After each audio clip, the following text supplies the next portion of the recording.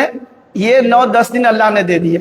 تاکہ جو ہے وہ 40 کی عادت جو ہے اللہ کو زیادہ پسند ہے۔ اللہ کے رسول پاک صلی اللہ علیہ وسلم نہیں بلکہ سارے نبی، صرف حضرت عیسیٰ علیہ السلام کے علاوہ جو ہے سارے نبیوں کو اللہ تبارک و تعالیٰ نے 40 سال کے بعد نبوت ملی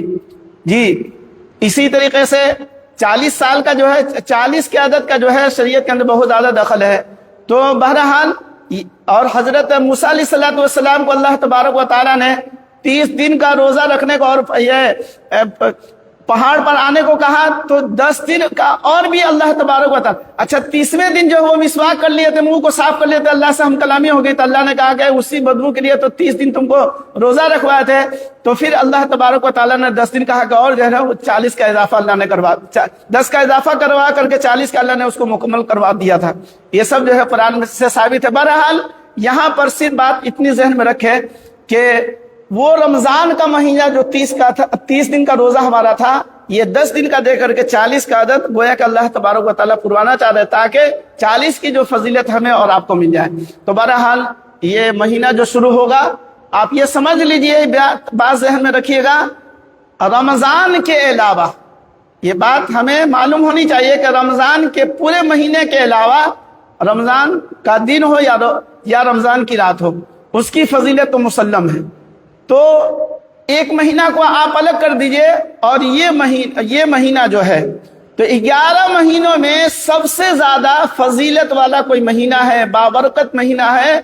اور اچھا مہینہ ہے، ثواب والا مہینہ ہے، تو یہی یہ ذی الحجہ کا مہینہ ہے، اور وہ بھی یہ 10 دن اللہ تبارک و تعالیٰ ان 10 راتوں کی اور 10 دنوں کی اللہ قدر کرنے کے اللہ توفیق عطا فرمائے۔ زیادہ سے زیادہ اللہ ہمیں اور آپ کو، ہر ایمان والوں کو، ان دنوں میں اور ان راتوں میں اللہ عبادت کے اللہ توفیق عطا فرمائے، اور اس میں جو ہے بطور خاص جو مانگنے کی چیز ہے خوب زیادہ مانگیں، اللہ تبارک و تعالیٰ سے اپنے لیے اللہ سے فیصلہ کروا لیجئے کہ اللہ ہمیں بھی حج اور عمرہ کی سعادت عطا فرما دے، کیونکہ یہ حج کا مہینہ ہے اور سیزن جو چلتا ہے تو سیزن میں وہ چیز جو ہے آدمی کے ذہن میں اور وہ مہینہ اور وہ جو ہفتہ یا دن یا جو موقع ہوتا ہے تو بات ذہن میں رہتی ہے، تو لہذا چونکہ یہ حج کا مہینہ چل رہا ہے اور حاجی لوگ جو ہے حج کے ارکان کو ادا کرنے کے لیے جو مقامات ہیں وہاں لوگ پہنچیں گے اور سارے عمل کریں گے، تو اللہ تبارک و تعالیٰ سے دعا مانگے، دعا کرے کہ اللہ حاجی لوگ کو آپ حج کے لیے بلائے ہیں، وہ لوگ طواف کر رہے ہیں، تو صفا مروہ کا چکر لگا رہے ہیں، تو لوگ مینا جائیں گے، تو لوگ عرفات کے میدان میں جائیں گے، تو یہ عمل کریں گے، وہ عمل کریں گے، اللہ ہمیں بھی توفیق عطا فرما۔ بار بار جو ہے اللہ سے خوب زیادہ اللہ سے دعا مانگے، اللہ ہمیں اور آپ کو اللہ توفیق عطا فرمائے۔ السلام علیکم ورحمۃ اللہ وبرکاتہ۔